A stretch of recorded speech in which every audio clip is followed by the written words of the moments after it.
Hello बच्चों, let's read the question. Question says an analysis of a weekly wages paid to workers in two firms A and B belonging to the same industry gives the following result. Number of wages earned in firm A 586, in firm B 648. Average weekly wages in firm A 52.5 rupees and in firm B 47.5 rupees. Variance of the distribution of wages in firm A 100, in firm B 121. Which of firm A और B has greater variability in individual wages? तो यहाँ पर हमें क्या find out करना है, यानी कि किस फर्म की ग्रेटर वेरिएबिलिटी है इंडिविजुअल वेजेस में। तो इस क्वेश्चन को सोल्व करने के लिए हम यहाँ पर क्या फाइंड आउट करेंगे, इसका coefficient of variation find out करेंगे फर्म ए और फर्म बी का, और जिसका भी कोफिशिएंट ऑफ वेरिएशन क्या होगा, ज़्यादा होगा, उसकी वेरिएबिलिटी क्या होगी, ज़्यादा होगी। तो इस क्वेश्चन को सोल्व करने के लिए जो की कॉन्सेप्ट हम यूज़ करेंगे, की कॉन्सेप्ट इज, यहाँ पर हम यूज़ करेंगे coefficient of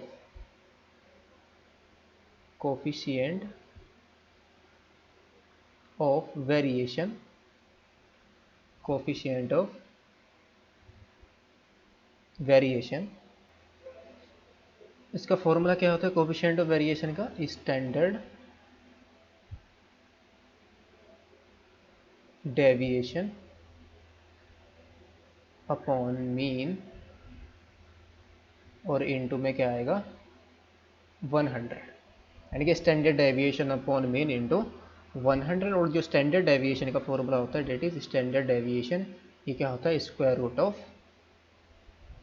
variance, square root of variance. तो इन दोनों फॉर्मूलाज को हम इस क्वेश्चन को सोल्व करने के लिए यूज करेंगे। नो क्वेश्चन को गिवन है वो क्या है,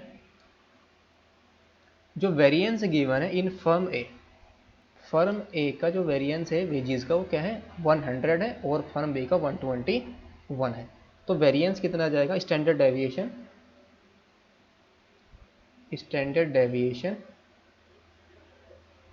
फर्म ए का जो स्टैंडर्ड डेविएशन क्या होगा, स्क्वायर रूट ऑफ वेरिएंस, और वेरिएंस इसका कितना है 100। तो 100 का स्क्वायर रूट कितना जाएगा, ये 10।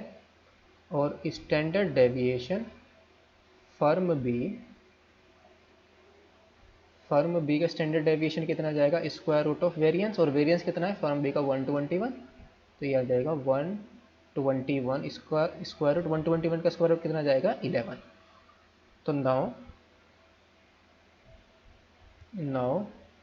Coefficient of variation in firm A का कोफिशिएंट ऑफ वेरिएशन क्या आ जाएगा, standard deviation upon mean.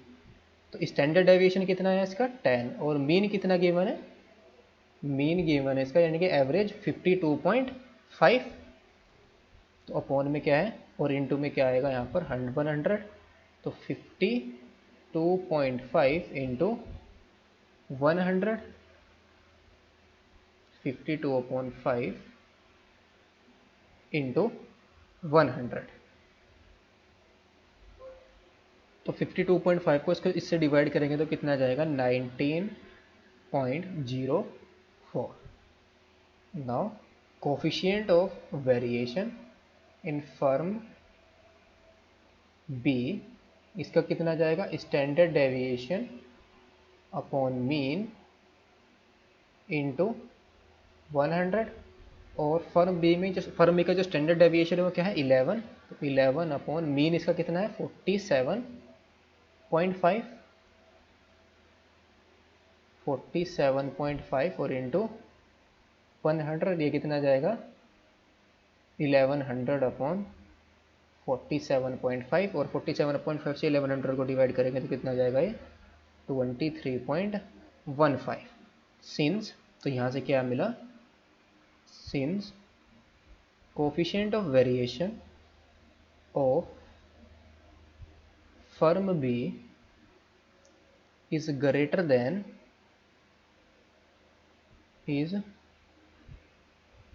than that of firm A, तो जिसका कोफिशिएंट ऑफ वेरिएशन ज़्यादा उसकी क्या आ जाएगी, इंडिविजुअल वैरायटी ज़्यादा आ जाएगी, वेराइबिलिटी ज़्यादा आ जाएगी। तो दिस इम्प्लाइज, तो ये यानी कि यहाँ से क्या आ जाएगा, firm B has greater variability, greater variability. तो किसकी ज़्यादा वेराइबिलिटी ज़्यादा होगी, इंडिविजुअल वेजेस की, फर्म बी की, बिकॉज इसका क्या आएगा, कोफिशिएंट ऑफ वेरिएशन ज़्यादा है, coefficient of variation of A के। तो यहाँ पर किसकी वेराइबिलिटी ज़्यादा होगी, तो firm B has greater variability. Hope you understood it well, best of luck, thank you.